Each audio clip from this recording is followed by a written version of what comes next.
बोलिए वाचो वेगम मनस क्रोध वेगम जीवा वेगम उदर उपस्थ वेगम एतान वेगान यो विषहेत धीरः सर्वामपि मां पृथिवीं सशिष्या। इसका अर्थ है वाच मतलब वाणी, है ना। वाच मतलब जो बोलने का शक्ति जो है, वाणी होता है। वेग मतलब अर्ज, जिसको कंट्रोल नहीं किया जा सकता, हम चाहने पर तुरंत कंट्रोल नहीं कर सकते, है ना। कभी कभी उल्टी आता है, वो एक वेग में आता है, आप कंट्रोल नहीं कर सकते उसको, राइट। मतलब उसका एक अलग पावर होता है। वो ऐसे ही बोलने का एक शक्ति ना, आप कभी कभी चाहने पर कंट्रोल भी अपने आप को नहीं कर सकते, और कुछ लोगों को आप रोक भी नहीं सकते, पटर पटर पटर करते रहते हैं पूरा, बिल्कुल, है कि नहीं। तो ये भी एक अर्ज है या वेग है। शास्त्र बोलते हैं कुछ चीज़ों को हमें कंट्रोल करना चाहिए, कुछ चीज़ों को रोकना चाहिए, और कुछ चीज़ों को रोकना नहीं चाहिए। जैसे यहाँ पर बोला जा रहा है ज़्यादा बोलो मत, है ना, आलतू फालतू बात नहीं बोलो, इसको वाचा वेग बोलते हैं। हाँ, सिमिलरली क्रोध नहीं करना चाहिए ज़्यादा। मन का भी कुछ वेग है, गंदा चीज़ों को सोचने का, चिंतन मनन करने का, नहीं चाहने पर भी सपने में भी गंदे चीज़ें सोचने लग जाता है कि नहीं। क्योंकि पूर्व जन्म के वासनाएं या दिन में कुछ एक्सपीरियंसेस, वो सब दिमाग में जो बैठा रहता है, वो सोने के बावजूद भी वो काम करने लग जाता है। ऐसे कुछ वेग, ऐसे चीज़ें हैं जिसको हमें कंट्रोल करना है। लेकिन जैसे कुछ चीज़ें हैं, ये सब कंट्रोल करने के लिए शास्त्र नहीं बोलता। कफ वित्त वात पित्त जो है, ये सबको निकलना चाहिए शरीर से, है ना। यूरिन स्टूल, ये नाक से जो निकलता है म्यूकस, ये सबको निकाल देना चाहिए। इसको कंट्रोल करोगे बीमारी पड़ोगे। कुछ लोग देखो कभी कभी आलसी लगता है, ठंडे के दिन में भाई स्नान करना पड़ेगा, अभी तो गंदे लोग स्नान नहीं करते, लेकिन जितने बार भी आप मतलब पेट खाली करते हो, क्लियरेंस जाते हो, उससे स्नान करना चाहिए, है ना। उसके कारण कभी कभी अगर आलसी के कारण अगर अब नहीं गए, आप देखोगे यही सारे जो हमारे बॉडी में, फिर ब्लड में वो सब निकल जाते, जितने सारे गंदे निकलना चाहिए शरीर से, अगर कोई ठीक से स्नान नहीं करेगा ऐसे, तो उससे क्या होता है कि वो सब ब्लड में जाते हैं। ब्लड में जाने के बाद ये सारे कई सारे बीमारी होता है ना, उसको क्या बोलते हैं, स्कैबिक्स, है ना, चारों तरफ छोटे छोटे छोटे चारों तरफ बन जाता है। तो कुछ चीज़ों को हमें कंट्रोल करना नहीं चाहिए, उसको फेंकना चाहिए। लेकिन यहाँ पर कुछ वेग को कंट्रोल करना चाहिए। स्पेशली बोला गया है जो सारे पृथ्वी में शिष्य बनाता है उसका क्या योग्यता है, या एक गुरु को पहचानने का क्या योग्यता है ना। हमें गुरु को मापना नहीं चाहिए, है ना। हम लोग अपने गुण, आगे तो आएगा एक भक्त का, कोई भी व्यक्ति आगे अच्छा शिष्य ही अच्छा गुरु बनता है ना, है कि नहीं। तो अच्छा स्टूडेंट, ये खाली गुरु के लिए नहीं, हम सब लोगों के लिए, क्योंकि आप लोग भी एक एक लेवल पे गुरु हैं या टीचर हैं। हम हर कोई जो है दूसरों को सिखाता है। प्रभुपाद बोलते थे, चैतन्य महाप्रभु भी बोले थे, जार देख तारे कहे कृष्ण उपदेश, हमारा आज्ञा गुरु है तारा ये देश। बोलते थे कि मैं एक यहाँ पर आया हूँ एक माली बन के, और कृष्ण भक्ति का जो है वृक्ष जो है, मैं यहाँ पर उसका बीज बोया हूँ, और ये वृक्ष अभी बढ़ रहा है, इतना फूल फल आया है, लेकिन मैं अकेले कितने व्यक्ति को बांटूं। रिकॉर्डिंग कर रहे हो, मैं अकेले कितने लोगों को बांटूं, है ना। आप सब लोगों को मदद करना पड़ेगा, राइट। तो इसलिए चैतन्य महाप्रभु बोल रहे हैं आप एक एक शाखा बन जाइए, और आप भी ये कृष्ण जो प्रेम, ये जो कृष्ण भक्ति है ना, लोगों का कल्याण के लिए लग जाओ, है कि नहीं, प्रचार करो। इसलिए आप भी क्या बनिए, गुरु बनिए। गुरु कौन बन सकता है, जो फॉलो करेगा, है ना। जैसे अभी प्रोफेसर बनते हैं, तो जो B.Tech हो, M.Tech हो, या BSc MSc या BA MA, उसके बाद वो PhD करता है, डॉक्टर इन फिलोसफी करेगा, उसके बाद उसके कुछ इंटरव्यू अपियर करिएगा, फिर सैंक्शन होगा कि हाँ प्रोफेसर बना। तो एक अच्छा स्टूडेंट ही अच्छा प्रोफेसर बनता है। जो फॉलो करेगा वही गुरु बनेगा। हाँ, इसलिए चैतन्य महाप्रभु बोलते हैं किबा विप्र किबा न्यास शूद्र के नय जय कृष्ण तत्व बेत से गुरु होय। क्या विप्र मतलब क्या ब्राह्मण हो, किबा न्यास क्या सन्यासी हो, हाँ, शूद्र के न, क्या शूद्र क्यों ना हो, ये में से कोई भी गुरु हो सकता है अगर इसी को, जिसको जय कृष्ण तत्व बेता, जिसको कृष्ण तत्व जो पता है, जो इसमें परफेक्ट है, पारंगत है ना, कृष्ण जो विज्ञान है, ये भगवान कौन है, हम कौन हैं, हमारे संबंध क्या है, और संबंध को कैसे हम जोड़ सकते हैं, तो वैसे व्यक्ति गुरु है। भले वो उच्च कुल नीच कुल, वो भेदभाव कोई नहीं, अमेरिकन गुरु, इंडियन गुरु, ये काला गुरु, साउथ अफ्रीकन गुरु, ये सब भक्ति में नहीं चलता। जैसे कोई डॉक्टर के पास जाते हो, बोलते हो कि आप हिंदू डॉक्टर कि मुस्लिम डॉक्टर, आप क्या पूछते हो भाई तुम्हारा एमबीबीएस है कि नहीं, है ना, एमबीबीएस ठीक से ढंग से किया और उसके बाद आप ट्रीटमेंट भी ढंग से कर रहे हो कि नहीं। खाली एमबीबीएस करने से भी कुछ लोग जो है ठीक से ट्रीटमेंट भी नहीं करते। तो हम दोनों देखते हैं, एक है उसके पास डिग्री है कि नहीं और वो प्रामाणिक तरीके से कर रहा है कि नहीं। तो एग्जैक्टली तो यही है कि महाप्रभु का आदेश है हमें भी गुरु बनना है। इसलिए गुरु बनने से पहले तीसरे अध्याय के 21वां श्लोक गीता में प्रभुपाद व्याख्या में लिखते हैं, यदि यदि आचरति श्रेष्ठ तत्तत् एव तरो जनः स प्रमाणम यत् कुरुते लोकस्तद अनुवर्तते। जो जो समाज में जो लीडर्स हैं, राजा हैं, पेरेंट्स हैं, टीचर्स हैं, लीडर्स जो करते हैं, उनके नीचे जो निर्भरशील व्यक्ति, स्टूडेंट्स हो या जनरल पीपल हो, जो उनको फॉलो करते हैं, वो लीडर को फॉलो करते हैं। जो लीडर करते हैं, जो ये सयत प्रमाणम कुरुते, जो एग्जाम्पल वो सेट करते हैं, उसको साधारण जनता फॉलो करता है। प्रभुपाद उस तात्पर्य में लिखते हैं, चैतन्य महाप्रभु बोला करते हैं कि a teacher should not teach before reforming his character. अपना जो है चरित्र ठीक से बनाएं तभी जाकर सिखाएं। खुद ही जब खुद का चरित्र पर ही क्वेश्चन है तो व्यक्ति को कोई मानेगा। ऐसे स्मोकिंग करते हुए बोलूंगा you should not smoke, you know that's not good, अच्छा लगेगा, है ना। तो खुद का जीवन में आचरण नहीं है, हाँ, खाली प्रचार कर रहे हैं। थोड़ा बहुत लोगों को फर्स्ट टाइम अट्रैक्ट होंगे, आज जो प्रचार करते हैं ना, पहले बार लोग आ जाएंगे, अरे बढ़िया प्रवचन दिया, ताली मारेंगे। बाद में आकर देखेंगे यार इसका तो लाइफ में कुछ है नहीं, ये खुद का लाइफ में खोखला है बाहर से। आप देखो कई सारे आजकल जो कॉमेडियंस हैं पूरा दुनिया को खुशी करते हैं अपने कॉमेडी जोक से, लेकिन खुद के लाइफ में बड़ा दुखी हैं। अब इंटरनेट में सर्च करोगे ना, ऐसे कई लोग सुसाइड किए हैं, वर्ल्ड का फेमस कॉमेडियंस। मैं भी आश्चर्य हो रहा था, जो दुनिया के लोगों को खुशी दे सकता है कैसे सुसाइड कर सकता है ना। कितना हिपोक्रेसी है, सोचो। बाहर से कुछ दिखा रहा है लेकिन अंदर खुद ही दुखी है, राइट।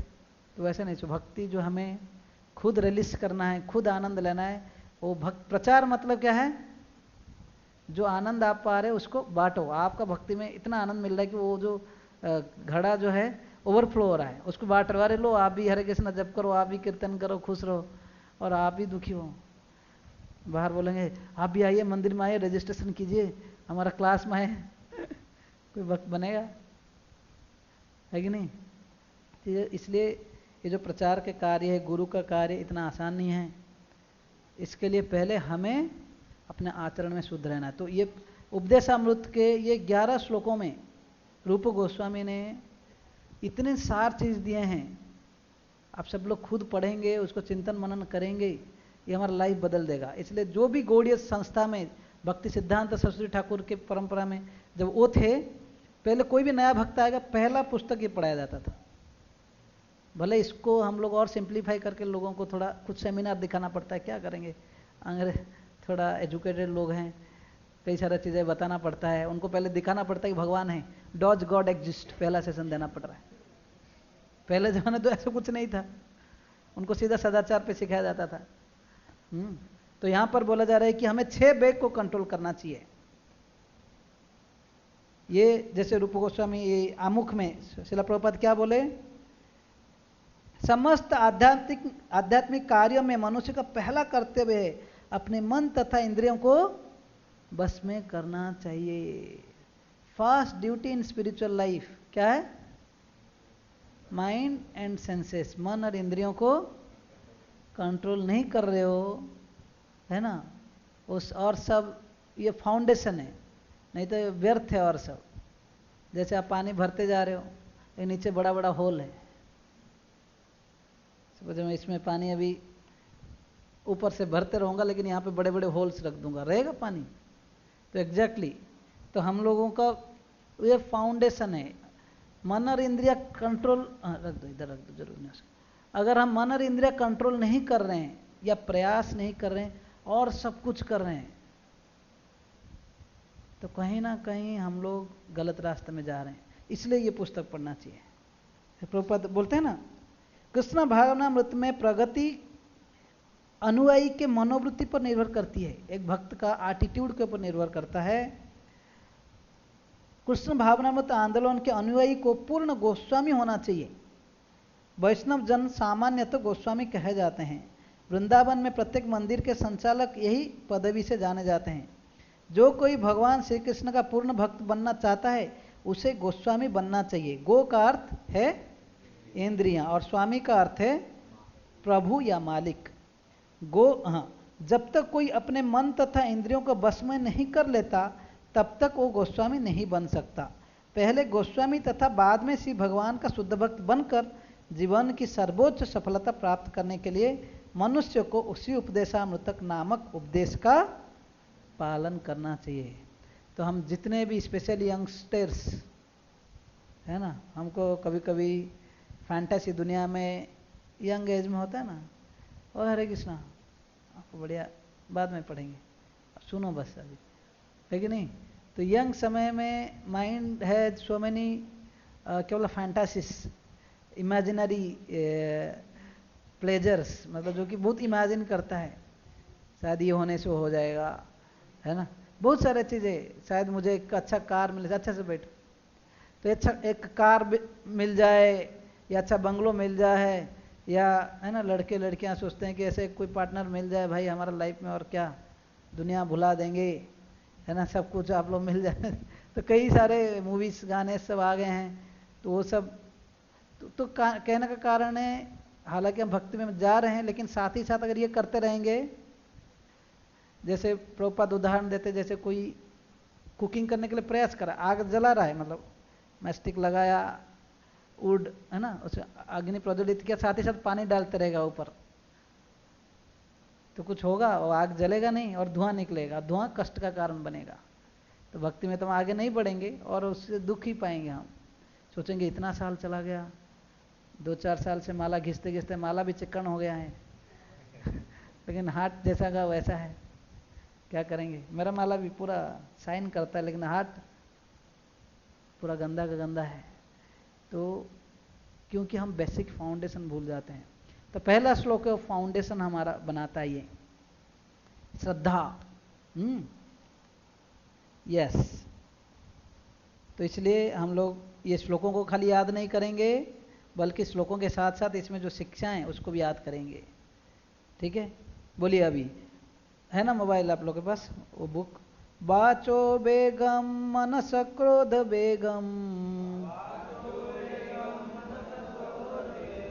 जीवा वेगम उदर उपस्थ वेगम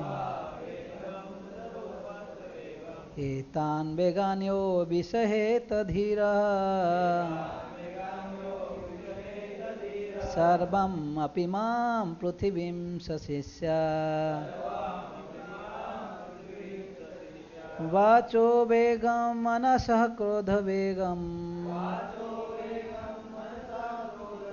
जीवा वेगम उदरोपस्थ वेगम एतान वेगान्यो विषहेत धीरः सर्वामपि मां पृथिवीं सशिष्या वाचो वेगं मनस क्रोध वेगं जीवा वेगम उदर उपस्थ वेगम् एतान् वेगान्यो विषहेत धीरा सर्वामपि मां पृथिवीं सशिष्या।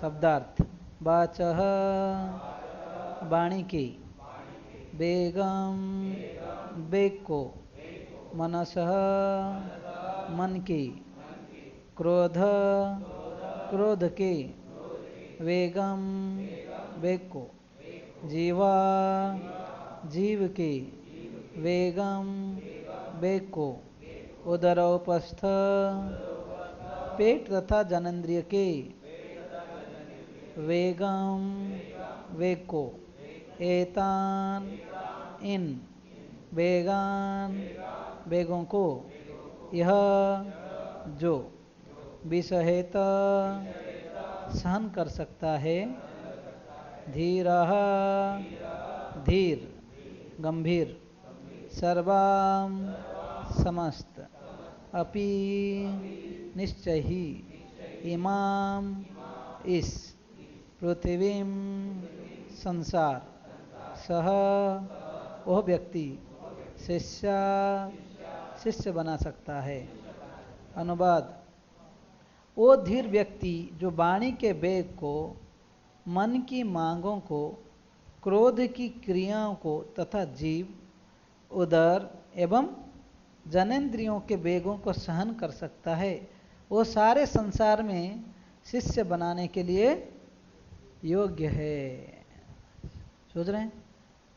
बोलिए, वो धीर व्यक्ति जो वाणी के वेग को, मन की मांगों को, क्रोध की क्रियाओं को तथा जिह्वा, उदर एवं जनेंद्रियों के वेगों को सहन कर सकता है, वो सारे संसार में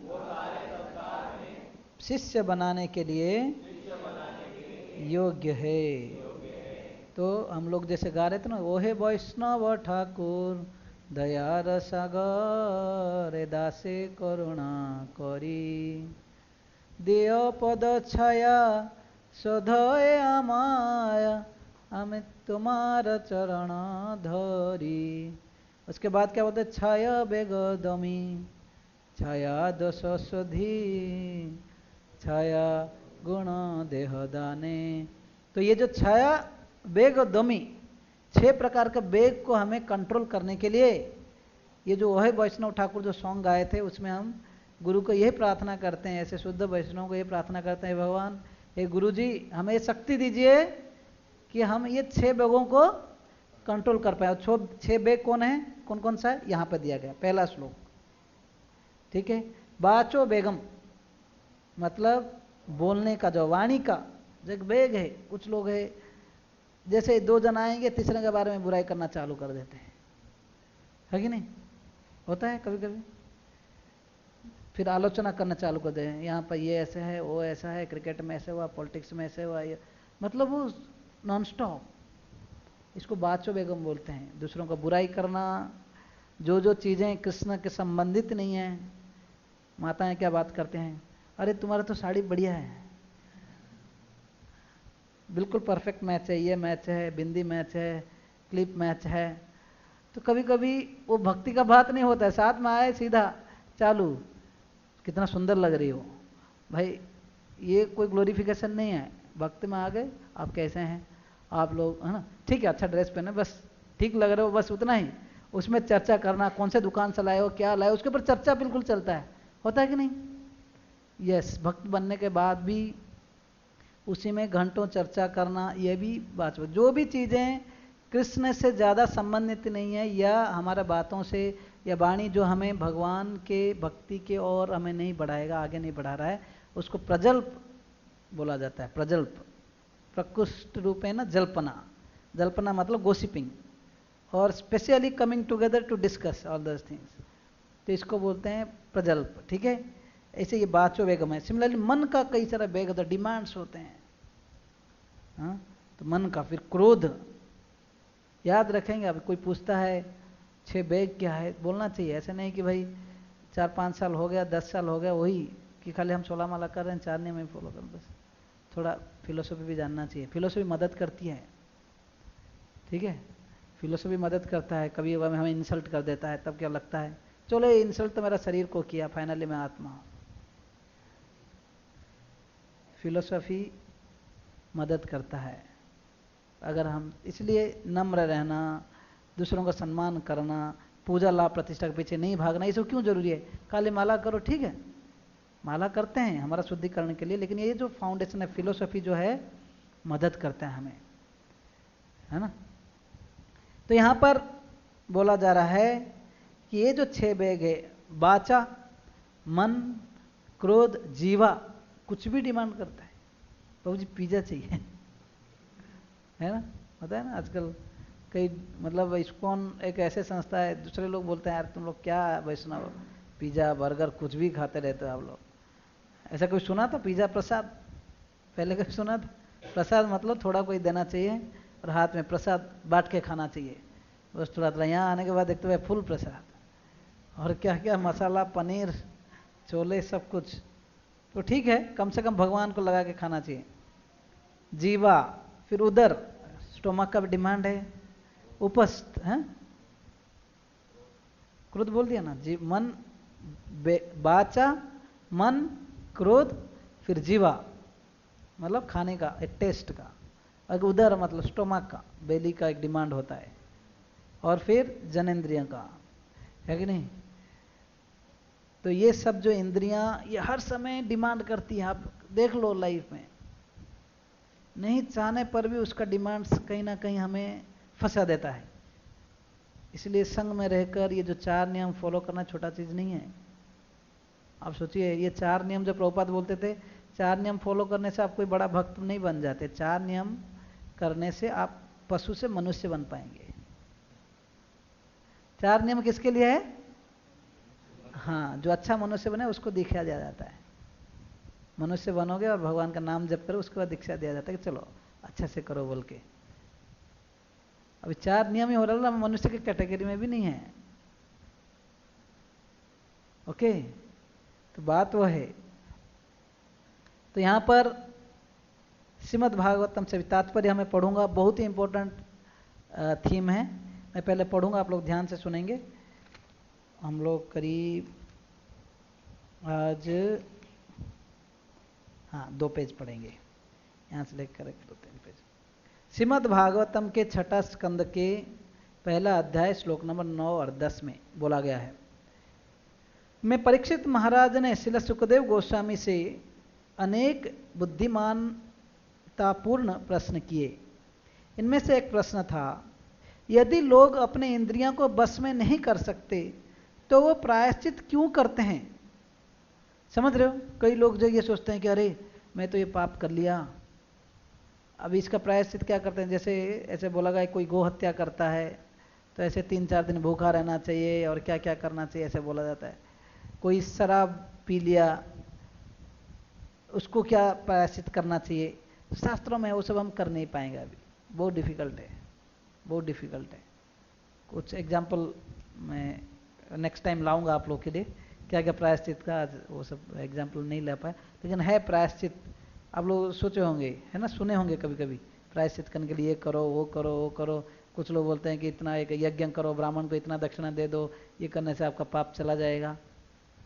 लेकिन क्या वो प्रायश्चित करने के बाद वो व्यक्ति का वो गलती करने का प्रवृत्ति चला जाता है? फिर से कुछ दिन के बाद फिर से कर लेता है। जैसे यंग बच्चे हैं, कभी कभी मूवी देखते हैं यहाँ वहाँ का, फिर मन में आता है क्या कर दिया मैं, और नहीं देखूंगा। 4-5 दिन 7 दिन उसके बाद ज्यों यूं फिर वही गलती करते हैं। होता है कि नहीं, राइट? ऐसे हम अगर ऐसे रिपीटेडली वही चीजें कर रहे हैं, वो जो करने का जो प्रवृत्ति है हृदय में, वो खत्म नहीं हो रहा है, तो ये सब प्रायश्चित का वैल्यू क्या है फिर? कितना अच्छा प्रश्न है, सोचिए। परीक्षित महाराज जैसे भक्त, जिनको भगवान माँ के गर्भ में दर्शन हुए थे, भगवान उनको सुरक्षा किए थे, विष्णु रात, हाँ, भगवान ने अपने चक्र से ब्रह्मास्त्र को से बचाया उनको, गदा में घूम रहे थे बिल्कुल सुरक्षा देने के लिए। तो ऐसे परीक्षित महाराज भगवान से माँ के गर्भ में दर्शन करते हुए इतने शुद्ध भक्त थे, फिर भी ये प्रश्न पूछ रहे हैं, किसके लिए? उनको कोई प्रॉब्लम था? हमारे लिए पूछ रहे हैं। ये इस्टेब्लिश करना चाहते हैं कि वास्तविक सिद्धांत क्या है। हाँ, आगे आ जाओ राजेश पू, आप आकर बैठो इधर, आप यंगस्टर हो। हाँ, यस, तो माता हाँ, कि जो मैं बोल रहा था कि परीक्षित यहां पर पूछ रहे हैं कि अगर एक व्यक्ति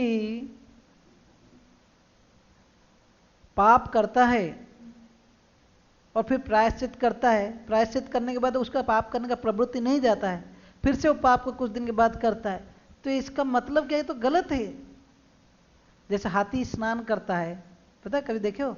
हाथी जाएगा पानी में, बिल्कुल पानी लेकर सुंड में डालेगा, फिर बाहर आकर धूल लेकर ऐसे मस्त डालता रहता है। अब देखा होगा कभी? नहीं, मुझे, मैं देखा हूँ।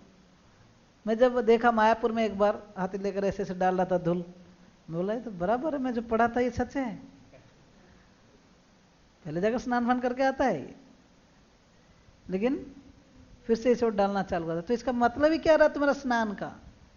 तो परीक्षित महाराज बोल रहे हैं कि ये तो कुंजर शौचवत, जैसे हाथी स्नान करता है वैसे ही हो गया।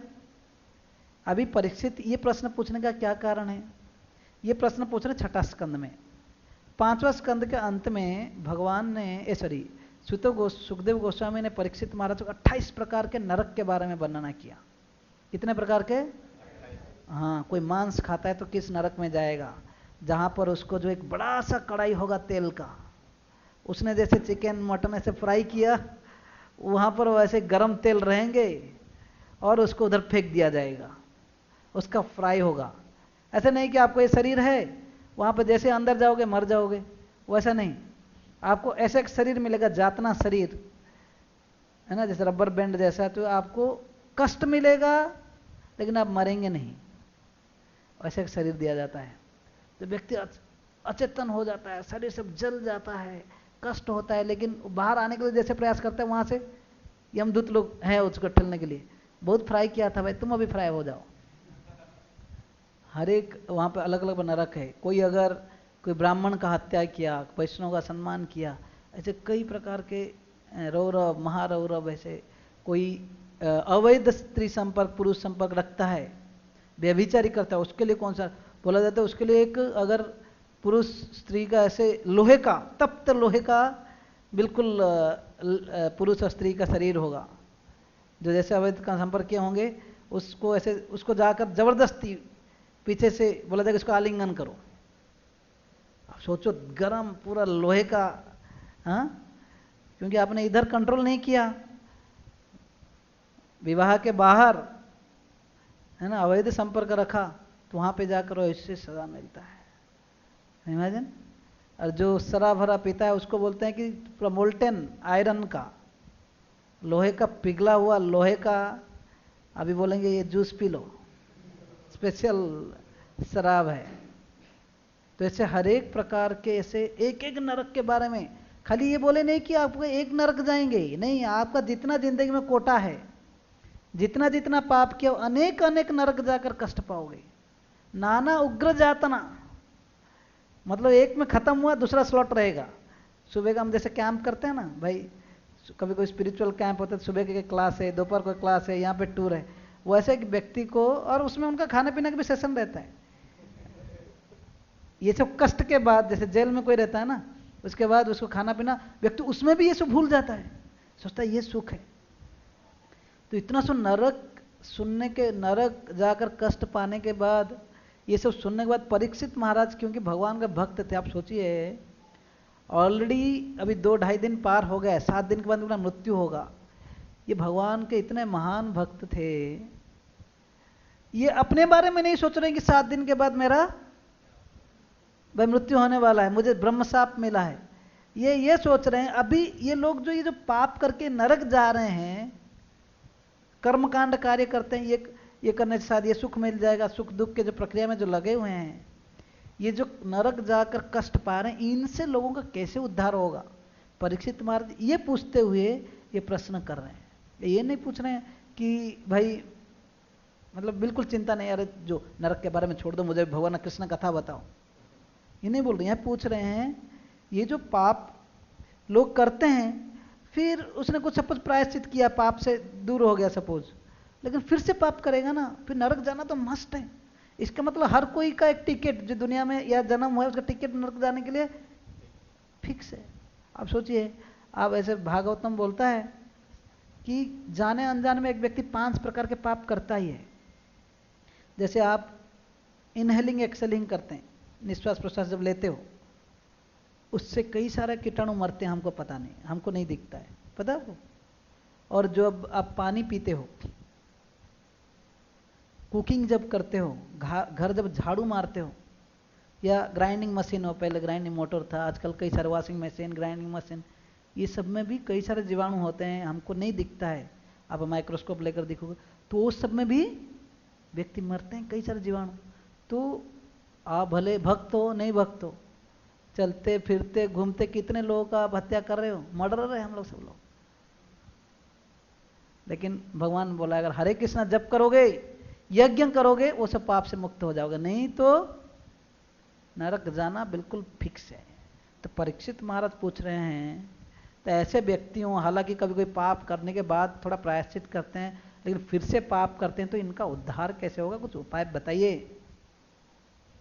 समझ रहे हैं? तो प्रश्न बहुत वैलिड क्वेश्चन है, आप लोग ध्यान से सुनिए। अभी यदि लोग अपनी इंद्रियों को बस में नहीं कर सकते तो प्रायश्चित क्यों करते हैं? उदाहरणार्थ, एक चोर भली भांति जानता है कि वो चोरी करने पर पकड़ा जा सकता है, यही नहीं वो किसी अन्य चोर को पुलिस द्वारा वास्तव में, हरे कृष्ण प्रभु, आप पढ़ो मत, सुनो, आप उसको खाली देखो। आप उधर पढ़ रहे हो, इधर पार्लर पढ़ रहे हैं, अब इंग्लिश में पढ़ रहे हो क्या? अब सुनो बस, उसको बंद कर दो। ओके, अब सब लोग सुनिए ध्यान से।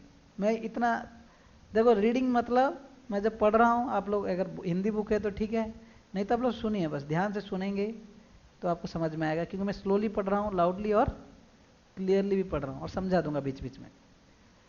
यहाँ पर बोल रहे हैं, उदाहरणार्थ एक चोर भली भांति जानता है कि वो चोरी करने पर पकड़ा जा सकता है, यही नहीं वो किसी अन्य चोर की पुलिस द्वारा वास्तव में बंदी बनाए हुआ देख भी सकता है, फिर भी वो चोरी करता रहता है। सुनकर तथा देखकर अनुभव प्राप्त किया, सुनकर या देखकर अनुभव प्राप्त किया जाता है। जो कम बुद्धिमान होता है वो देखकर अनुभव प्राप्त करता है, और जो अधिक बुद्धिमान है वो सुनकर अनुभव प्राप्त करता है। आप सोचिए, पहले जमाने में रेडियो हुआ करता था,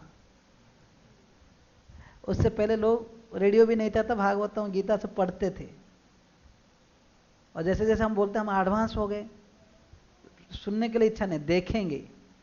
तो आप कौन ज्यादा बुद्धिमान है मुझे बताओ? हाँ, अभी आपको एक्सेप्ट नहीं हो रहा है समाव है ना। यहाँ पर बोल रहे जो व्यक्ति सुनकर समझ लेता है उसको ज्यादा बुद्धिमान बोला जाता है। उसको देखना जरूरत नहीं है, भाई चोर के कैसे पुलिस ने चोर को मारा, सुन लिया बस, समझ लिया भाई ठीक है, नहीं नहीं मुझे देखना है, मैं कैसे विश्वास करूं। और देखो प्रभुपाद और कैटेगरी बोलते हैं, खाली उतना तक नहीं, आगे मैं पढ़ता हूं उसके बाद मैं बोलूंगा, फाइनलाइज करूंगा। जब बुद्धिमान व्यक्ति कानून की किताब तथा शास्त्रों से सुनता है कि चोरी करना अच्छा नहीं है और चोर पकड़े जाने पर दंडित होता है, तो वो चोरी से दूर रहता है।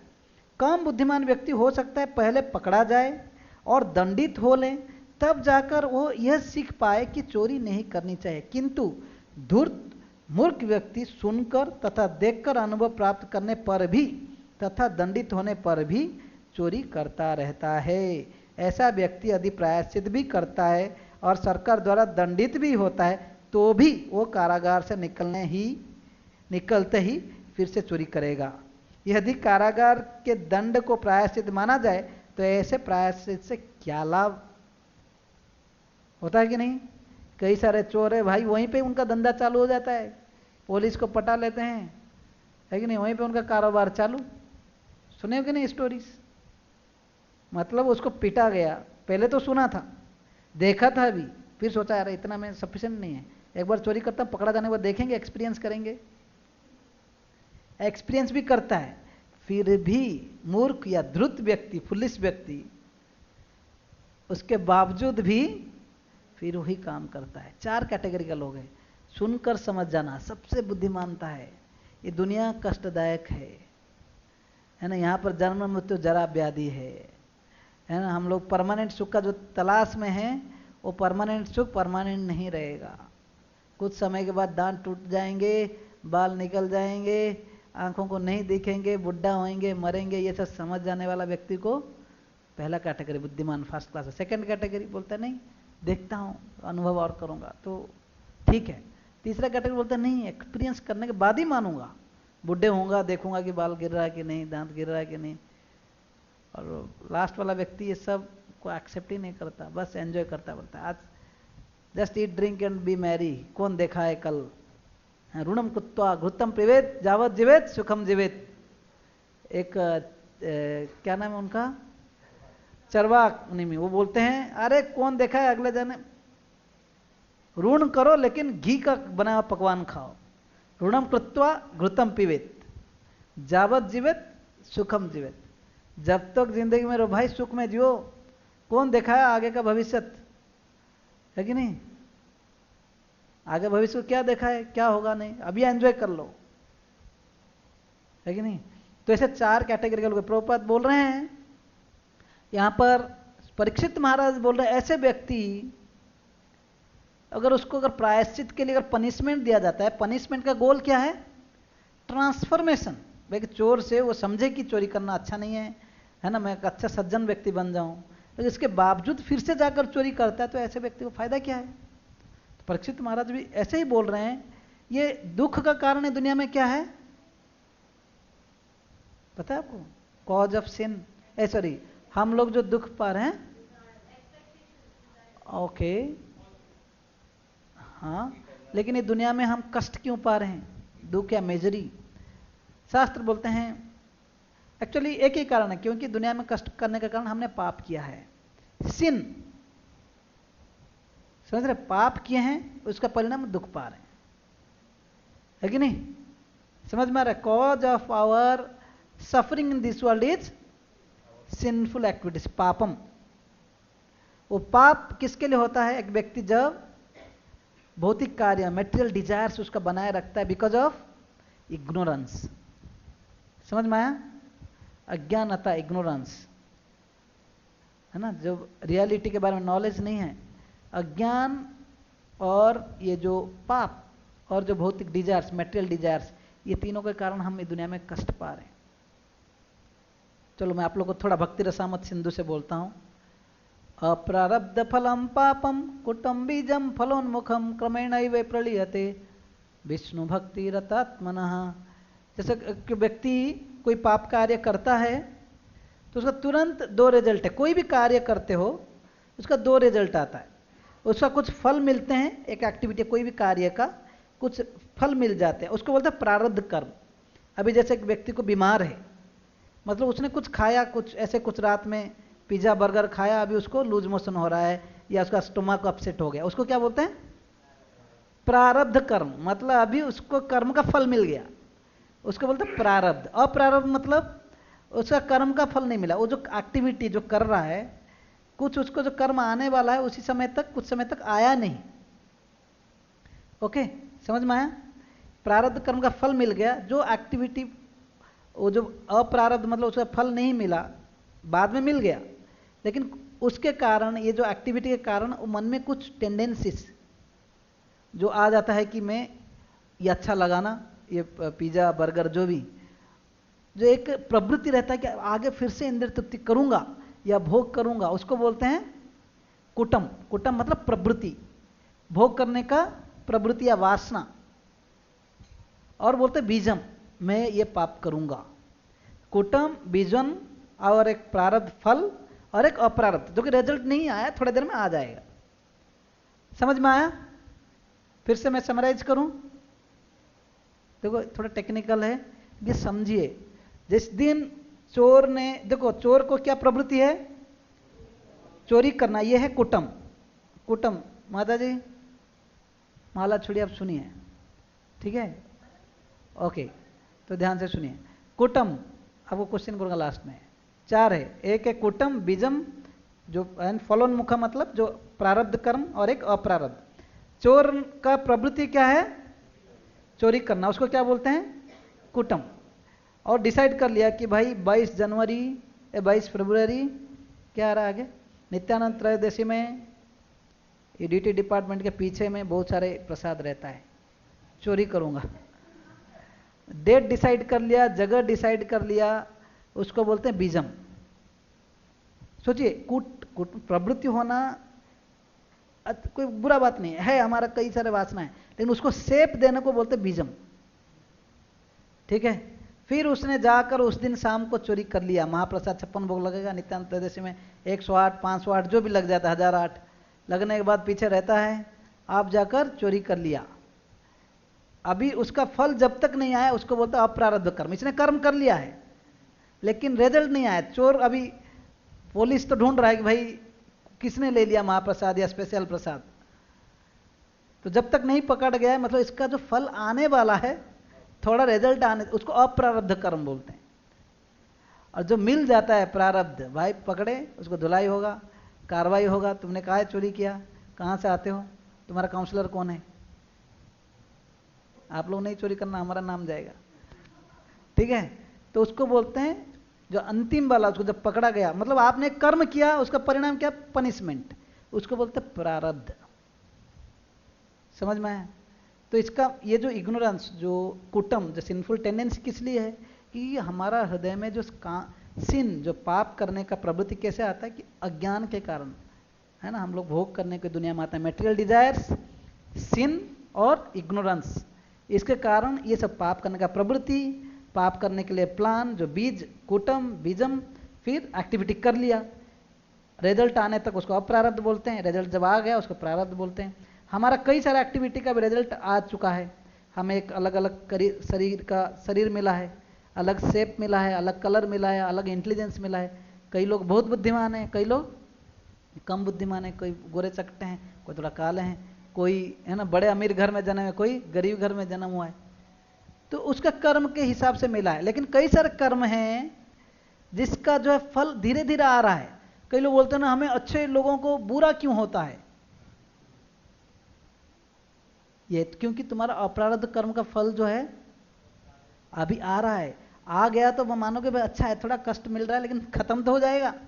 अभी कम से कम अच्छा करने का एक है। तो परीक्षित महाराज जो पूछ रहे हैं यहाँ पर, जो एक चोर का उदाहरण है, इससे ये समझो कि अगर बार बार व्यक्ति, इसका हृदय से प्रवृत्ति ही खत्म नहीं हो रहा है, तो ऐसे पुण्य, ऐसे प्रायश्चित करने का फायदा क्या? प्रायश्चित मतलब अटोनमेंट, या प्रायश्चित का मतलब पाप दूर करने के लिए कुछ विधि है। लेकिन जैसे घास को खाली काट दिया, लेकिन घास को जड़ से नहीं हटाएंगे, तो फिर मतलब क्या है वैसे, राइट? तो बहुत अच्छा वैलिड क्वेश्चन है कि नहीं? दृष्टा सुताभ्याम यत पापम, बोलिए, जानन्नापि आत्मनो हितम करोति भूय विवशः प्रायश्चितम अथो कथम क्वचिन्निवर्तते भद्रा क्वचिच्चरित तत्पुनः प्रायश्चितम अथो पार्थम मन्ये कुंजर शौचवत्। उन्होंने प्रायश्चित की तुलना हाथी के स्नान से की है। हाथी भले ही नदी में भली भांति स्नान कर लें, किंतु जैसे ही वो किनारे पर पहुंचता है, वो अपने पूरे शरीर पर धूल छिड़क लेता है। तो इस स्नान से क्या लाभ हुआ? इसी प्रकार अनेक आध्यात्मिक अनुशीलन करने वाले हरे कृष्ण महामंत्र का जप या कीर्तन करते हैं और साथ ही यह सोचकर अनेक निषिद्ध कर्म भी करते हैं कि अपने जप से उनके सारे पाप नष्ट हो जाएंगे। भगवत नाम की कीर्तन करते समय जो 10 प्रकार के अपराध किए जा सकते हैं उनमें से एक अपराध है नामनो बलाद यस्य ही पाप बुद्धि, अर्थात हरे कृष्ण महामंत्र के जप के बल पर पाप कर्म करना। इसी प्रकार कुछ ईसाई अपने पापों को स्वीकार करने के लिए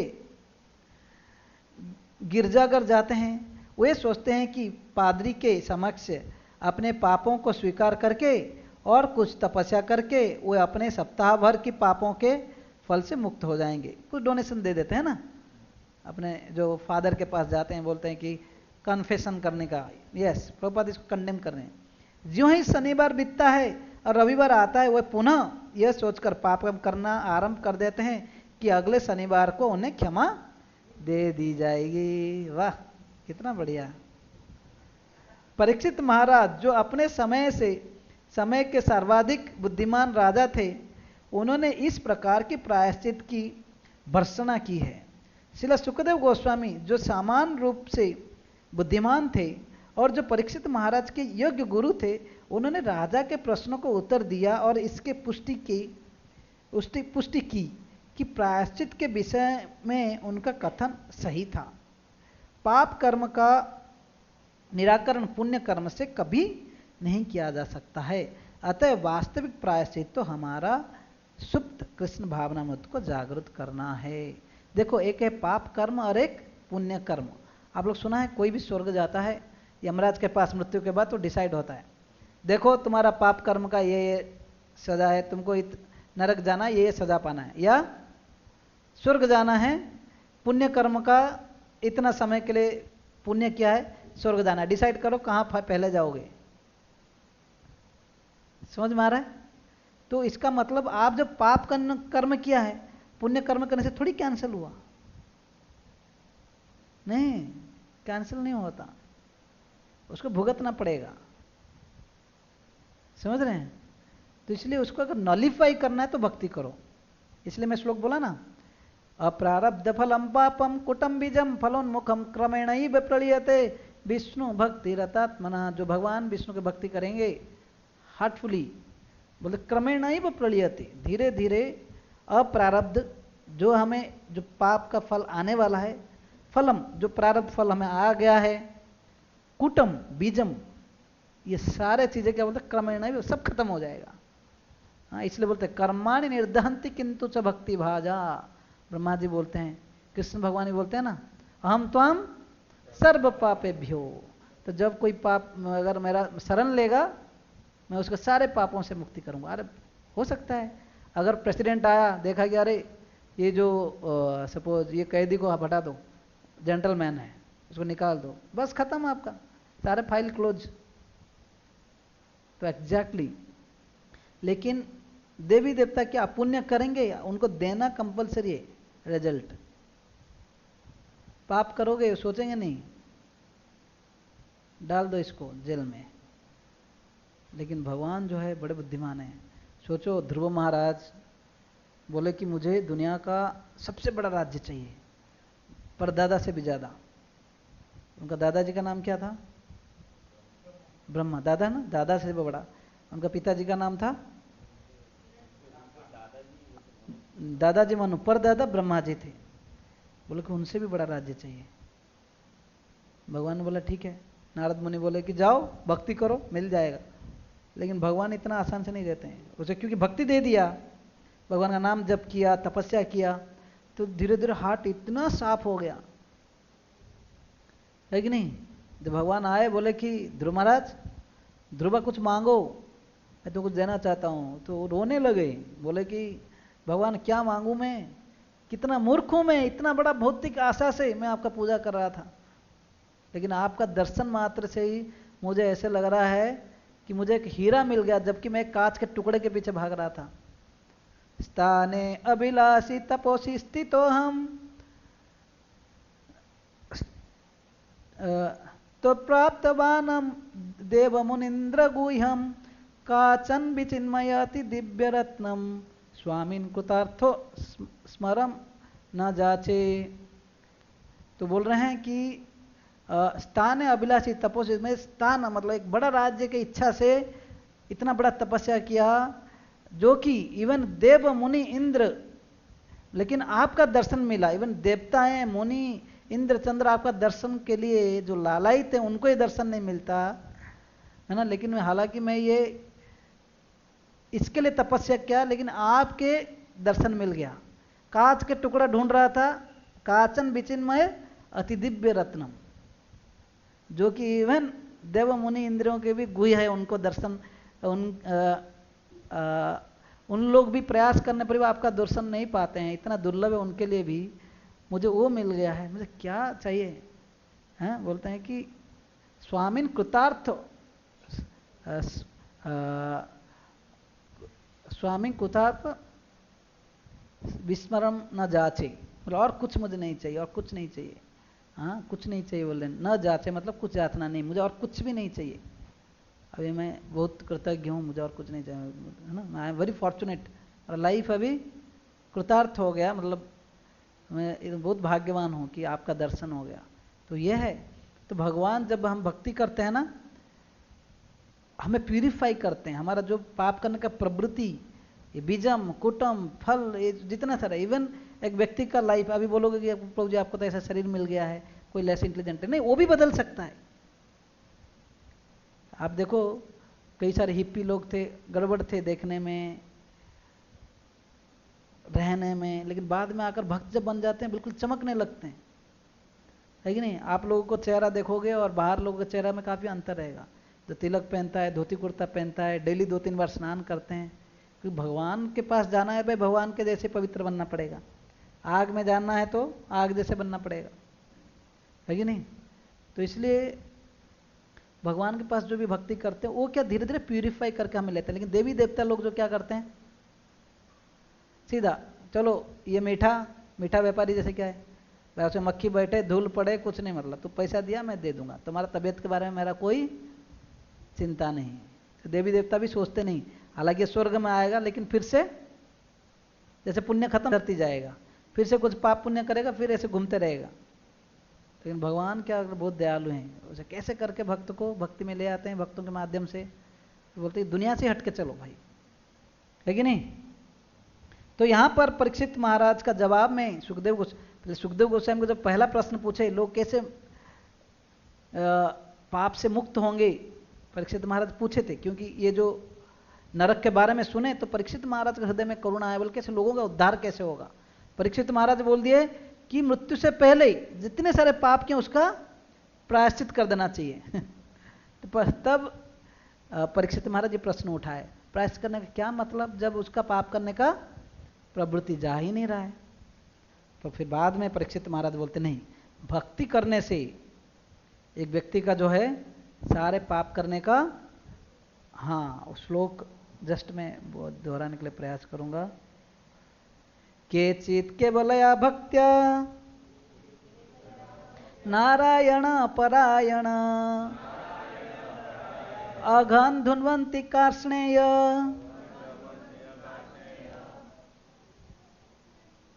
अगन धुन्वंती कार्ष्णेय। Just last line, Shrimad Bhagavatam निकालो 6.1.6।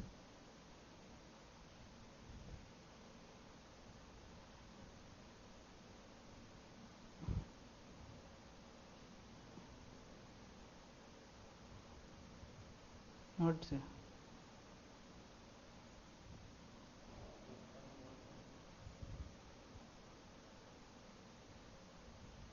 यस, हाँ बोलिए। अघन धुन्वंती कार्ष्णेय निहारम इव भास्कर। यहाँ पर बोलते केचित केवलया भक्त्या, केवल भगवान का अगर कोई भक्ति करता है, only rare person, some people जो केवल अगर भक्ति करेंगे, वासुदेव परायण, नारायण परायण, वासुदेव परायण, भगवान के अगर भक्ति करता है, अघम धुन्वंती कार्ष्णेय, जैसे पाप जो है सारे धो जाता है, जैसे निहारम इव भास्कर, जैसे जो आप देखो फॉग ठंडियों के सीजन में बिल्कुल बाहर ऐसे दिखता है, है कि नहीं, इवन अब जा भी नहीं सकते, फॉग जो रहते हैं, हिंदी में क्या बोलते हैं उसको, कोहरा, कोहरा है ना, कोहरा रहता है तो कुछ नहीं दिखता है, लेकिन जैसे सनलाइट आएगा सारे कोहरा भाग जाते हैं। वैसे ही अगर कोई केवल भगवान वासुदेव का अगर भक्ति करेगा, यहां पर बोल रहे हैं अघन धुनवती का स्नेह, जिस प्रकार एक व्यक्ति जैसे सूर्य आने से सारे जो कोहरा चला जाता है, वैसे ही कोई अगर भक्ति भगवान का भक्ति करेगा उसका सारे पाप नष्ट हो जाए, खत्म हो जाएगा। देखो क्या परमानेंट सॉल्यूशन दिए। तो इसमें परीक्षित महाराज संतुष्ट हो गया, आओ बढ़िया है ना। फिर अभी बोलेंगे इसका प्रमाण मैं देता हूं, परीक्षित महाराज बोलेंगे आगे, सुखदेव गोस्वामी बोलेंगे मैं एक व्यक्ति का बारे में बोलूंगा, आप उसका बारे में सुनेंगे, आश्चर्य हो जाएंगे, परीक्षित सुनो। फिर बोलते अजामिल का कथा बोलेंगे, इसका प्रमाण। ऐसे ये नहीं बोले कि भाई मैं खाली स्टोरी बोल रहा हूँ, ऐसे कुछ बोल रहा हूँ, इसका उदाहरण बोले कि ये अजामिल नामक एक भक्त था, यहाँ पर था, कहाँ पर, जो कानपुर के पास एक जगह का नाम है कन्याकुब्ज बोल के एक जगह था। तो बोले कि स्टोरी खाली मैं खुद से नहीं बोल रहा हूँ, मैं सुना था अगस्त मुनि से, बोल रहे कई सालों पहले मैं सुना था, तो उन्होंने मुझे स्टोरी बताया था, ये सच्ची घटना है बोले। फिर अजामिल का कथा आप लोग सुने हो सब लोग, हम कभी ये सीरीज पढ़ेंगे, उसे शिक्षाएं भी लेंगे। तो यहाँ पर जब ये जवाब देते हैं परीक्षित महाराज खुश हैं। तो अभी हम और एक लाइन है, एक पैराग्राफ है, उसके बाद हमारा आज का जो सेशन खत्म हो जाएगा। ओके, खुश खबर, एक पैराग्राफ है, उसके बाद कल से बाचो बेगम मनसा क्रोधो बेगम, मतलब अगले संडे को। ये तो अभी बैकग्राउंड चल रहा है बैकग्राउंड में भी कितना समझने के लिए आप लोग को आज हम बताए पाप का कारण क्या है, कुटम बीजम अपरारब्ध एंड प्रारब्ध, है कि नहीं। इसका ये सब का एक कारण है पाप या अज्ञान, इग्नोरेंस है ना, सिन, इग्नोरेंस एंड मटेरियल डिजायर, भौतिक इच्छाएं। यस, तो ये सिंफुल टेंडेंसी, कोई भी कार्य करते हैं ना, वो टेंडेंसी रहता है। अभी अगर मीठा खाया, वो मीठा के बाद क्या है, उसका जो टेस्ट, प्लेजर जो दिमाग में बैठा रहा, ये अच्छा है ये बुरा है, फिर उसको रिपीट करने का आदत फिर आ जाता है। चलो अभी लास्ट पैराग्राफ है। वास्तव में पश्चाताप तो वास्तविक ज्ञान की प्राप्ति हो, और इसकी एक प्रामाणिक विधि है, विधि होता है। जब कोई नियमित रूप से स्वच्छ रहने की प्रक्रिया का पालन करता है तो बीमारी नहीं पड़ता। मनुष्य जीवन कुछ निश्चित सिद्धांतों के अनुसार अपने मूल ज्ञान को पुनर्जागृत करने की निमित्त होता है। मनुष्य जीवन किस लिए है कि कुछ निश्चित सिद्धांतों के अनुसार अपने मूल ज्ञान को पुनर्जागृत करने के निमित्त होता है। ऐसे नियमित जीवन को तपस्या कहा जाता है। Human life is meant for regulation. अंग्रेज बुक दे दो भाई, मुझे थोड़ा हिंदी में तकलीफ हो रहा है। क्या आप लोग का खुशी के लिए खाली मैं हिंदी में पढ़ रहा हूँ। हाँ देखो, अंग्रेज में, हिंदी में, इंग्लिश में बढ़िया से लिखा है, प्रभुपाद का direct statement. A human being is meant to be trained according to certain principles to revive his original knowledge. Such a methodical life is described as tapasya. तो मनुष्य जीवन किसके लिए, ट्रेनिंग के लिए। समझ में आ रहा है, ह्यूमन लाइफ किस लिए, ट्रेनिंग। और किसके लिए, कौन सा ट्रेनिंग, कुछ सिद्धांतों के बेसिस में, शास्त्रों से, सर्टेन प्रिंसिपल्स, हाँ, टू रिवाइव ओरिजिनल नॉलेज। वास्तविक जो जीवन का लक्ष्य, जीवन का जो वास्तविक ज्ञान, उसको रिवाइव करने के लिए कुछ सिद्धांतों को जो फॉलो करते हैं, तो ऐसे जो मेथोडिकल लाइफ जो फॉलो करने को तपस्या बोला जाता है। जैसे हम लोगों को भाई 4 नियम फॉलो करना चाहिए बोलते हैं। नो मीट ईटिंग, मांस भक्षण मना है। इवन खाली अंडे मछली मांस खाली नहीं, इवन दूसरों को अपने वाणी या कार्यों से दूसरों को कष्ट नहीं पहुंचाना चाहिए, हिंसा नहीं करना चाहिए, दया की भाव रखना चाहिए। यह है no meat eating. No intoxication, पान बीड़ी सिगरेट शराब, इसे कोई भी प्रकार के नशा द्रव्य नहीं खाना चाहिए, हाँ, स्वीकार करना चाहिए। यहां तक कि टी एंड कॉफी, बच्चों के लिए सब माफ है, चॉकलेट भी खा सकते हैं बच्चे, लेकिन आप लोग के लिए नहीं, हाँ, कि उसमें कैफीन्स होते हैं, थोड़ा वो एडिक्टिव होता है। फिर तीसरा, नो गैम्बलिंग, शॉर्टकट के तरीके से पैसा कमाने के लिए कहीं इन्वेस्ट कर लो, भाई अप डाउन हो रहा है, मेरा तो पैसा चला गया, अरे भाई लाइफ चिंता में परेशान में, अगर ऐसे हो, युधिष्ठिर महाराज जैसे धर्मराज गैम्बलिंग मैच में पार्टिसिपेट किए, जबरदस्ती था उनके लिए, क्योंकि क्षत्रियों को जब भी कोई बुलाया जाता है, कई लोग पूछते थे ना, अरे वो अगर इतना बड़ा महान राजा थे वो क्यों जुआ खेले, क्योंकि ऐसे क्षत्रियों को बोला जाता है अगर आह्वान किया जाता तो मना नहीं कर सकते। लेकिन परीक्षित जरूर युधिष्ठिर महाराज दुर्योधन को बोल रहे थे, दुर्योधन तू मुझे काहे इनवाइट करो इसके लिए, क्योंकि ये जो धन है मैं भगवान का सेवा में, वैष्णव का सेवा में, लोक कल्याण में लगाने वाला हूँ, तुम उसमें मैं इसमें इतना एक्सपर्ट नहीं, उसमें मत बुलाओ। लेकिन अभी वो मतलब एक क्षत्रियों का स्वभाव के ऊपर एक ये है, अगर इनवाइट किया जाता, इन्होंने पार्टिसिपेट किया, हॉनेस्टली काम किया, लेकिन वो लोग तो पॉलिटिकली जो भी है ना, तो आगे तो इतना बड़ा महान राजा भी फंस गए, यहाँ तक कि छोड़े नहीं सब कुछ, अपने पत्नी को भी लास्ट में डाल दी। हाँ, तो इसलिए ये जो मेथोडिकल लाइफ, तपस्या, हम कुछ चीज़ों को फॉलो करते हैं। Similarly no illicit sex, illicit connection, दोनों गलत है, इलिसिट और इलिसिट, बट शास्त्र जो है धर्म के अविरुद्ध जो है विवाह लाइफ को अलाउ करता है ना, जो धर्म के विरुद्ध नहीं है, ठीक है, आप समाज के नियम के अनुसार ब्राह्मणों को साक्षी रख के, अग्नि को साक्षी रख के, भक्तों को साक्षी रख के, अपने पूरा जनता को साक्षी, विवाह स्वीकार जब करते हो तब उसको जिंदगी भर का रेस्पॉन्सिबिलिटी भी उठाना है। ऐसे नहीं आजकल का लिव इन टुगेदर, जब तक अच्छा लग रहा साथ में रहो तो फिर चले जाओ, तुम और किसी को पार्टनर बना दो, हम भी और किसी को पार्टनर बना देंगे, और दोनों बढ़िया से नरक में फिर मिलेंगे, वहां पे लोहा दिया जाएगा उन लोग, गरम लोहे। अब सोचिए इतना आसान नहीं है लाइफ। हाँ, तो ऐसे जो है नियम को हम फॉलो करते हैं, और सुबह उठना, रेगुलेशन लाइफ है कि नहीं, कुछ सिद्धांतों को हम फॉलो करते हैं। ऐसे अपने ये सब प्रभुपाद बोले, अमेरिका में जब प्रभुपाद गए थे प्रचार करने के लिए, इतना लोग बढ़ने लगे, किसी ने बोला कि प्रभुपाद आप एक प्रिंसिपल को खाली मिनिमाइज कर लो, नो इलिसिट सेक्स, अवैध जो व्यभिचारी वाला कंसेप्ट हटा दो, पूरा दुनिया आपका फॉलोअर्स बन जाएंगे। प्रभुपाद बोले कि मैं अमेरिकन को सेटिस्फाई करने के लिए नहीं आया इधर, मैं आया हूँ शास्त्रों का सिद्धांत को बताऊंगा, और मेरे गुरु और भगवान को प्रसन्न के लिए आया हूँ, करने के लिए आया हूँ। है तो पूरा दुनिया को देखो, यही चीज कष्ट चीज है, no meat eating, no gambling, no intoxication, no illicit sex, और लाइफ में बच्चा क्या है। हाँ, इसलिए इसको में कभी कभी कम लोग दिखते, कई लोग तो बोलते आप लोग का बहुत नियम है, लेकिन ये तपस्या जो है, हमें तपस्यैव परम ज्योतिर अदक्ष्यते, ऐसे श्लोक है भागवतम में, तपस्या के द्वारा जो भगवान जो बहुत प्रसन्न होते हैं, भगवान को प्रसन्न कर सकते हैं। हाँ, हम जब थोड़ा बहुत कष्ट उठाते हैं भगवान की प्रसन्नता के लिए, कोई भी भगवान की प्रसन्नता के लिए जो करते हैं उसको तपस्या बोलते हैं। हाँ, भगवान अदक्षज, तपस्यैव परम ज्योतिर भगवान अदक्षज, भगवान जिनको अपने इंद्रियों के द्वारा हम नहीं समझ सकते हैं, लेकिन हम थोड़ा तपस्या करेंगे तो भगवान हमें एक्सेसिबल देंगे, अपना जो है भगवान प्रसन्न होंगे।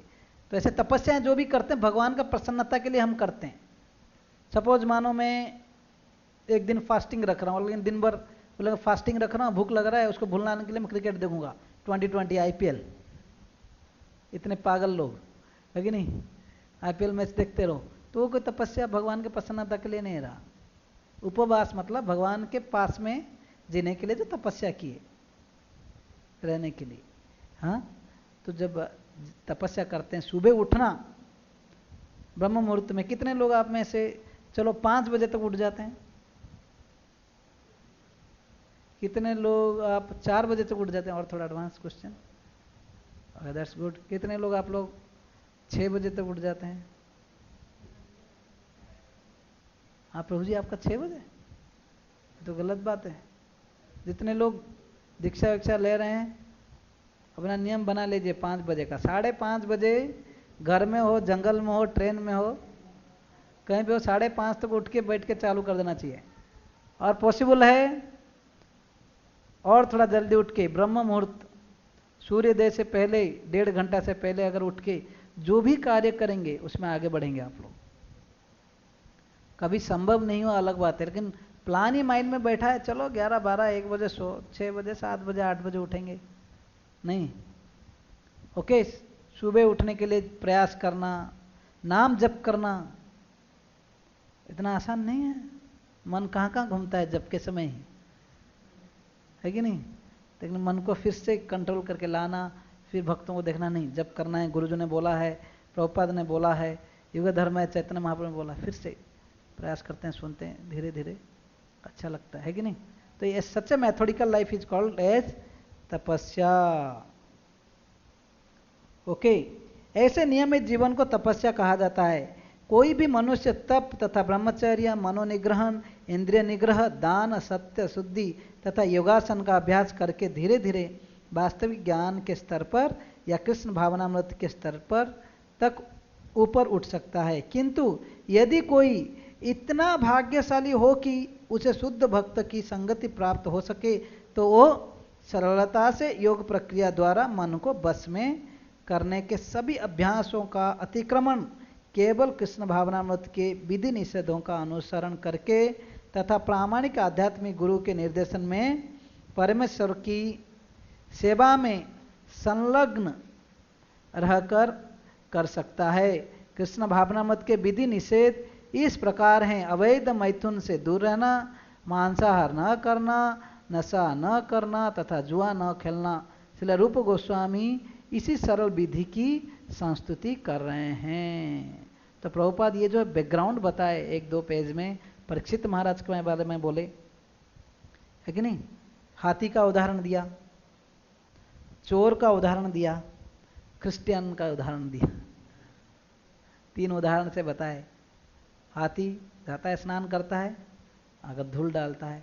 चोर को पता है भाई चोरी, सुना है, देखा है, एक्सपीरियंस किया है, फिर से पाप कर रहा है, वही चोरी कर रहा है।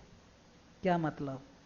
क्रिश्चियन लोग जैसे ऐसे कई लोग कन्फेस करने के लिए जाते हैं, ईसाई लोग पहले 5-6 दिन पूरा पाप करेंगे, सैटरडे को जाएंगे, थोड़ा डोनेशन दे देंगे या कुछ कर लेंगे, फिर बोलेंगे कि हाँ हो गया। वहाँ से नीचे पीछे से आवाज़ आएगा, यू आर फॉरगिवन,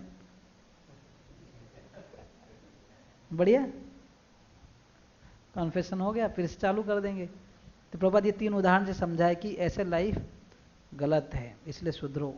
इसलिए पाप का प्रवृत्ति हटाना बहुत इंपॉर्टेंट है, ना कि खाली पाप को थोड़ा देर ऐसे प्रायश्चित कर लेना। नहीं, प्रायश्चित करोगे भी फिर से जाकर स्वर्ग भर फिर से घूम के ये दुनिया में आओगे, है ना? तो बहुत इंपॉर्टेंट श्लोक है, अभी कल से आ जाएगा।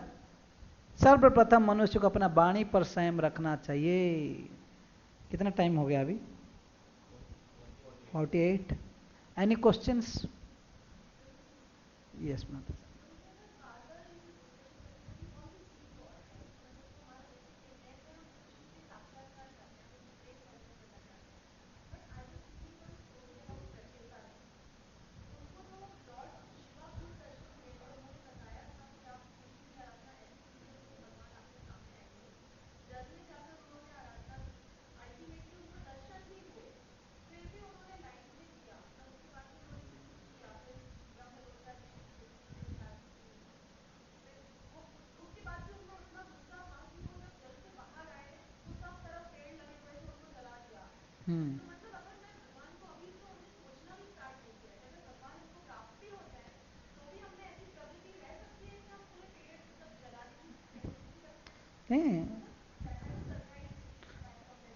यस, ये जो स्टोरी है आपको चतुर्थ स्कंद में मिलेगा, ठीक है? 30वां अध्याय में प्रचेतास जो एक प्राचीन वरिष्ठ बोल के राजा थे, उनके ये पुत्र थे, 10 पुत्र। चलो आउट ऑफ टॉपिक है, लेकिन इट्स ए गुड क्वेश्चन। प्रवृत्ति के बारे में थोड़ा कनेक्ट कर लिया माता जी। तो वो लोग तपस्या कर रहे थे, बाद में भगवान विष्णु का दर्शन होता है, शिव जी का आशीर्वाद मिलता है। तो उनको बोलते हैं कि आपको जाकर ये वृक्षों को मतलब एक उनसे एक बच्ची जो है, एक शकुंतला नामक अप्सरा आई थी एक ब्रह्मर्षि को डिस्टर्ब कर लिए थे, तो ये पुत्री है, इसको छोड़ के चले गए हैं, तो उनसे आपस शादी होगा। तो आकर जब गुस्से थे इतना, क्योंकि गुस्से थे मतलब इन द सेंस उनका जो है, देखे कि वो जब तपस्या से बाहर निकले कि पेड़ बहुत बड़े हो गए थे, स्वर्ग तक छू रहे थे, उसके लिए उसको डिस्ट्रॉय कर रहे थे। वो भले गुस्से थे, लेकिन बाद में उन्होंने जब भगवान का इच्छा देखो, भगवान बोले थे ये वृक्ष लोग जो है आपको एक लड़की देंगे जो शादी में, तो फिर वहीं से प्रमोलचा का बाद में शादी होता है, पहले नहीं। तो ये टेंडेंसीज, अभी ध्रुव महाराज आप सुनिए, ध्रुव महाराज भी यही चौथा स्कंद में आता है, जब उनका भाई को कुछ यक्षास ने मार दिया, ध्रुव महाराज इतना गुस्सा हो गए, बोले कि मैं संसार में यक्ष का वंश को ही खत्म कर दूंगा। जाकर ये एक भाई को मार दिया था किसी ने, पूरा यक्षों के वंश को मारने लगे इतना बोलते, अति रोष बोल के शब्द आया है। अति रोष मतलब गुस्सा करना, अति रोष मतलब बहुत ही गुस्सा करना, ये भक्त के लिए ठीक नहीं है। भले भगवान का दर्शन किए थे ध्रुव महाराज, जस्ट 5 साल के उम्र में 6 महीने के तपस्या में भगवान का दर्शन किया, लेकिन बाद में जो है, इसलिए कि भक्त लोग भी कभी कभी ऐसे भूल सकते हैं। यस, दैट्स व्हाई गीता में भी भगवान बोलते हैं अपिचेत सुदुराचारो भजते माम अनन्य भाग 9.30 उठाइए, हाँ वहाँ पर बोलते हैं साधुर एवं मंतव्य सम्यक व्यवस्थित है। हालांकि मेरे भक्त लोग अपिचेत जनरली पाप नहीं करते, अगर कोई ऐसे ही खाली दुराचारी काम नहीं, सुदुराचार बहुत ही बड़ा दुराचारी काम कर लिया, लेकिन बोलते हैं कि साधुर एवं, उसको आप ये नहीं बोलो अरे ये साधु, ये कैसे गुस्सा हो सकता है, तुम साधु नहीं हो सकता, नहीं। भगवान बोलते मेरे मत में साधु एवं मंतव्य, ये साधु है क्योंकि माला नहीं छोड़ा है, साधु सम्यक व्यवस्थित हो, वो जो कृष्ण भक्ति रूपक जो नौका को नहीं छोड़ा है, उसको पकड़ के रखा है, क्योंकि माला कर रहा है, श्रवण कर रहा है, साधु संग में आ रहा है। अभी कुछ गलती कर दिया, कुछ समय के बाद वो नॉर्मल हो जाएगा। इसमें अगर कोई व्यक्ति बोलता नहीं अरे ऐसे कैसे हो सकता है, भगवान पूरा नाराज होगा। अगले श्लोक में बोलते हैं कौन्ते यह प्रतिजानी क्षिप्रं भवति धर्मात्मा सस्व संतिम निगच्छति, कौन्ते यह प्रतिजानी न मैं भक्त प्रणश्यति। अर्जुन अगर बोलेगा क्या आप ऐसे व्यक्ति को एक्सेप्ट करेंगे जो परस्त्री गमन करता है, दूसरों का चोरी करता है, दूसरों का हत्या करता है? ये आचार्य लोग इसके मनोभाव को बोले हैं। सुदुराचार मतलब ऐसे कोई ब्राह्मण हत्या किया, कोई इवन गुरु का पत्नी के साथ भी गलत व्यवहार किया, ऐसे कई सारी चीज़ें देखा जाता है। तो विश्वनाथ चक्रवर्ती ठाकुर, बलदेव विद्याभूषण ये आचार्य उठाते हैं प्रश्न, अगर क्या ऐसे व्यक्ति का बात भी आप क्या स्वीकार करेंगे? ये जो भक्ति कर रहा है क्या फिर भी वो आपका भक्त है? भगवान बोलते यस, क्योंकि क्षिप्रम भवति धर्मात्मा, बोलते बहुत जल्दी मेरा भक्त जो है धर्मात्मा बन जाएगा। और फिर अगर कोई इसको नहीं मानता है, अर्जुन को बोलता है अर्जुन जाकर सारे दुनिया में सारे जाओ योगी मुनियों के राज्य में जाकर अब तक डिक्लेयर करो, ऐसे हाथ उठा के डिक्लेयर करो कौनते यह प्रतिजानी, हे कुंती पुत्र तुम ये जान के रखो, समझ कर न मैं भक्त पर, मेरा भक्त का कभी विनाश नहीं होगा। भले वो थोड़ा बहुत कभी गलती कर लिया, लेकिन मेरा भक्त का मैं उद्धार करूंगा। ये डिक्लेरेशन है। तो भक्त में कभी गलतियां हो सकता है, इसमें कोई आश्चर्य नहीं होना चाहिए। भगवान एक ही जो अच्युत हैं, हम सब च्युत हैं। Living entities are meant to forget, meant to do such sinful mistakes. Human beings, human बोले mistakes are done by human beings, to err is human, to forgive is divine, है ना। भगवान क्षमा करते हैं, भगवान स्वीकार करते हैं, इसलिए हमारे पास होप है। अगर गलती हो जाता है, जानबूझ के पाप नहीं करना, वो तो सातवां अपराध है भाई। पाप करूंगा अगर माला कर दूंगा, जानबूझ के पाप करना वो गलत है। लेकिन भक्तों के लाइफ में कभी दुर्घटनाएं घट जाती, थोड़ा ओकेजनली मीन्स बोलते ना नजर घटी, नजर हटी तो दुर्घटना घटी। भरत महाराज किसके लिए गए थे तपस्या के लिए? जंगल में। बोलते हैं कि ऐसे बोला जाता है जैसे कोई सोच करने के बाद, मतलब क्लियरेंस के बाद पीछे नहीं देखता है, हाँ। तो वैसे उन्होंने सब कुछ जो है मलबत, टॉयलेट जैसे कोई पास करके छोड़ के आ गया, वैसे ध्रुव जो भरत महाराज थे, दुनिया का राजा थे, इतने सारे रानियां थे, बच्चे थे, ये सब कुछ छोड़कर आ गए भगवान का भक्ति के लिए। लेकिन वहां आकर एक हिरण्य से आसक्त हो गए। क्या करेंगे? दया के भाव होता है ना साधुओं में, कभी कभी दया करते करते इतना दया कर देते हैं, खुद ही उसमें घुस जाते हैं। अभी कभी कभी आप सुनेंगे, भक्त हो आप लोग आगे भी, इस्कॉन में भी देखोगे कभी कभी भक्त लोग प्रचार करते हैं, हाँ? तो कई जगह पे मैं एक ये चीज़ आप लोग आश्चर्य नहीं लगना चाहिए, कभी कभी अच्छे अच्छे भक्त भी, सीनियर ब्रह्मचारी वगैरह, कभी कभी ज़्यादा ही इंटीमेटली दया करते हैं, रिलेशन बना देते हैं, फिर धीरे धीरे क्या है उनको लगता है फिर उन्हीं के साथ रहना चाहिए, फिर बाद में वो गृहस्थ आश्रम में चले जाते हैं। हो सकता है कभी भी दुर्घटनाएं हो सकता है, लेकिन उसमें हमें डिस्टर्ब नहीं होना चाहिए। फिर भी वो भक्त है, अगर फिर वो माला कर रहे हैं, फिर अपने आप को सुधारने के लिए प्रयास कर रहे हैं, तो ऐसे तो प्रचेतास या ध्रुव महाराज, भरत महाराज, इनके उदाहरण से भगवान हमें सिखाते हैं कि कितने भी महान भक्त हो, ये दुनिया जो है पदम पदम यद विपदम न तेषाम, हर एक पद में विपद है, इसलिए सतर्क रहो, अलर्ट हो जाओ, हमारे लिए शिक्षा है। ठीक है माता जी? यस। और किसी का कोई सवाल? बहुत बहुत धन्यवाद आप लोग आने के लिए। तो अगले संडे भी आइए। तो ये इसका रिकॉर्डिंग्स प्रूफ आप तीनों का तीनों रेडी करो, तो लोगों को भेजेंगे, ताकि ये सीरीज को कंटिन्यू अटेंड कीजिए, नहीं तो आगे से नहीं समझ में आएगा क्या चल रहा है। बहुत इंपॉर्टेंट है। ठीक है? हरे कृष्ण। हम लोग कीर्तन करेंगे ना, ओहे वैष्णव ठाकुर, ये जो सॉन्ग है आप लोग सब लोग अगर पॉसिबल है याद कीजिए। ये सॉन्ग के साथ उपदेश